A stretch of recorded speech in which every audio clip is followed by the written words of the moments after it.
Vous savez que le G13, c'est la troisième fois que nous rencontrons le président de la République qui a lancé cet appel à l'union, pour l'union sacrée de la nation. Et cet autre terme trouvé au mot consensus pour lequel nous avions lancé un appel le 11 juillet dernier face à la crise que connaît notre pays et à l'impératif qu'il y a à avoir un consensus sur les réformes majeures de la nation. Et bien entendu, ce point de vue partagé, nous l'avons nourri avec le président de la République par rapport à la perspective qui s'est définie pour l'avenir du pays. Et nous avons dit, en ce qui nous concerne, que cette union pour la nation sacrée n'est pas un camp politique.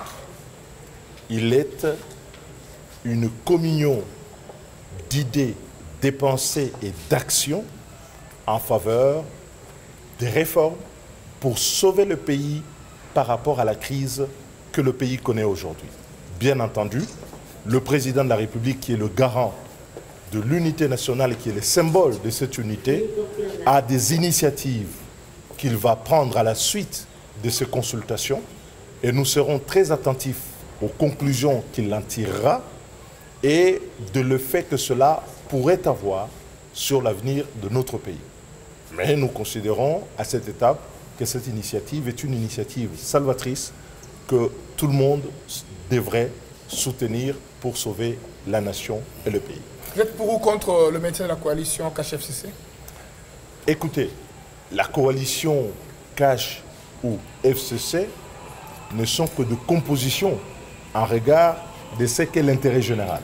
Aujourd'hui, l'intérêt général commande, comme nous l'avions dit dans notre appel, qu'un consensus fort au-delà des camps partisans puisse être trouvé pour faire les réformes électorales, pour s'occuper de la situation sécuritaire du pays, pour contrer la détérioration de la situation économique et des finances publiques et redresser la nation. Et face à ces enjeux et aux attentes de la population, il n'y a pas d'autre choix que de rassembler l'ensemble de forces de la nation, d'aller au-delà pour voir le pays, rien que le pays.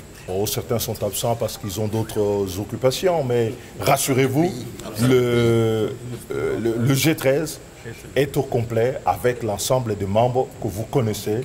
Et c'est ici l'occasion de dire que le G13 est en miniature un peu cette union pour la nation que vous pouvez voir. Chacun d'entre nous a son camp politique, n'a jamais renoncé à son camp politique, mais est engagé ici pour trouver des solutions par des réformes et par le consensus. Le consensus, ce n'est pas l'unanimité.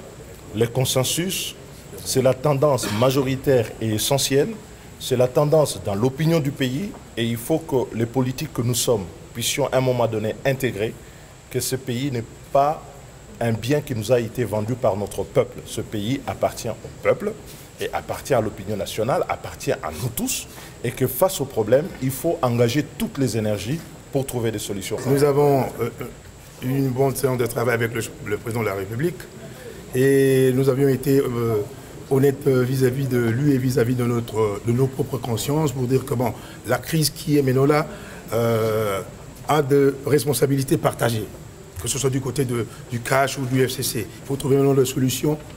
Et il est le garant de la nation. Il doit se comporter comme un chapiteau en voyant l'intérêt supérieur de la nation, parce que entre ce qui se passe maintenant, la crise entre la coalition qui était déjà bancale, nous l'avions déjà dit lors de notre appel, on l'avait constaté très tôt. Il faut voir l'intérêt du peuple, où je trouve le peuple. Et le président a été perméable à tout cela.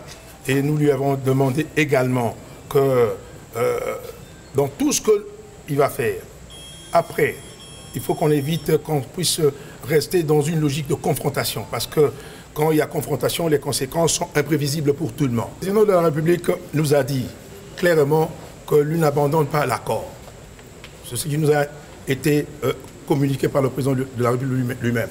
Puisque lui-même n'abandonne pas l'accord, nous lui avons dit, comme vous n'abandonnez pas l'accord, essayez de voir le partenaire principal avec qui vous aviez signé cet accord. Et nous l'avions même qualifié, en rigolant, que cet accord, c'est un accord mystérieux, parce que personne d'entre nous le connaît. Seuls les deux le connaissent. Et alors il faut que se retrouve pour requalifier la gouvernance générale de l'État dans le cadre de cet accord. Et là, il y a l'impossibilité de collaboration entre les institutions. Donc, ces consultations se font dans les contextes des crises persistantes sur le plan institutionnel. Décrit comme tel, la Constitution ayant été votée par un référendum, il est normal que le chef de l'État consulte l'opinion nationale en vue de dégager la tendance générale et essentielle. Donc nous justifions, nous acceptons ces consultations. Et nous avons donné un mémo avec des réponses que nous allons vous dire. Donc ces mémos du MLP constituent pratiquement un acte d'engagement, un acte, bien entendu, pas seulement d'engagement, mais un acte d'adhésion à cette philosophie, à ces projets de créer l'union sacrée pour la nation. Mais qu'est-ce que nous avons proposé? Qu'est-ce que le MLP a proposé? Le MLP a vu que l'objectif de ces consultations, normalement, il faut créer l'union sacrée pour la nation, pour créer en fait la cohérence et la cohésion nationale, pour permettre à ce qu'on donne au pays des institutions qui s'inscriront pour que le pays décolle. Et derrière le chef de l'État, qu'est-ce que nous avons proposé? Première solution. Parce que le Premier ministre est en rébellion, nous avons demandé au chef de l'État de pouvoir, bien entendu, formaliser la rupture du FCC cash. Parce qu'en fait, lorsque la rupture est formalisée, le gouvernement est démissionnaire. De deux, le président de la République, sur le plan droit administratif, a le pouvoir de suspendre le Premier ministre. Mais cette suspension ne peut pas dépasser 3 mois. Donc il a le pouvoir de le suspendre. Autre élément, nous avons démontré que dans l'impossibilité de collaboration entre les institutions, la cohabitation est impossible, donc pas de cohabitation. L'objectif, c'est de changer la majorité parlementaire, la reconfiguration politique. Le changement de la majorité parlementaire aura pour conséquence, on doit changer les bureaux de l'Assemblée nationale. Et pour conséquence, il y aura un nouveau Premier ministre. En défaut du premier plan, il faudra donc dissoudre purement et simplement l'Assemblée nationale. Il n'y aura pas de cohabitation. Voilà un peu la lecture du MLP qu'on a soumise. La délégation du parti Lumumba signifié, qui a répondu à l'invitation de son Excellence Monsieur le Président de la République sur base de 3 considérations. Premièrement, il y a ce que feu le vénérable patriarche Antoine Gizenga nous a appris. Il disait ceci: celui qui a la lourde responsabilité de conduire la communauté, on ne lui met pas le bâton dans les roues, on le conseille, parce que chacune de ces erreurs peut être fatale pour toute la communauté. Deuxièmement, il nous disait, et c'est un principe universel, quand le chef d'un village lance un SOS, il faut d'abord aller l'écouter. Et on ne peut pas refuser. Et troisièmement, nous devions faire droit au droit légitime du président Félix Tshisekedi de consulter. Tous ceux qui l'ont précédé ont consulté. Le président Joseph Kasavubu avait consulté. Le président Mobutu consultait. Le président Mzee Laurent Désiré Kabila avait consulté. Le président Joseph Kabila avait consulté également.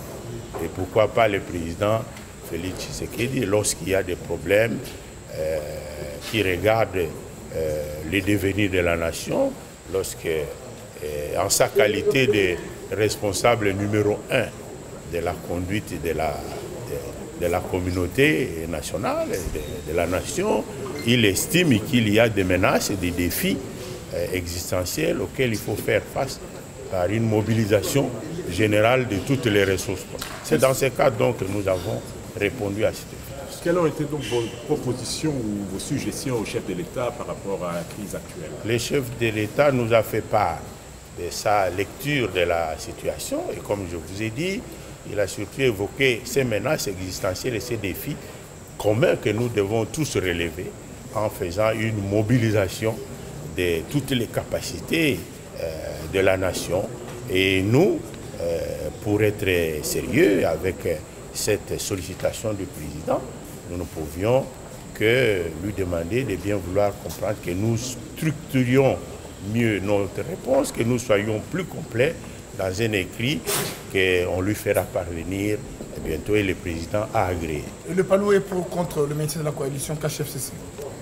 Ça, ce n'est pas un problème tout à fait général, national, non.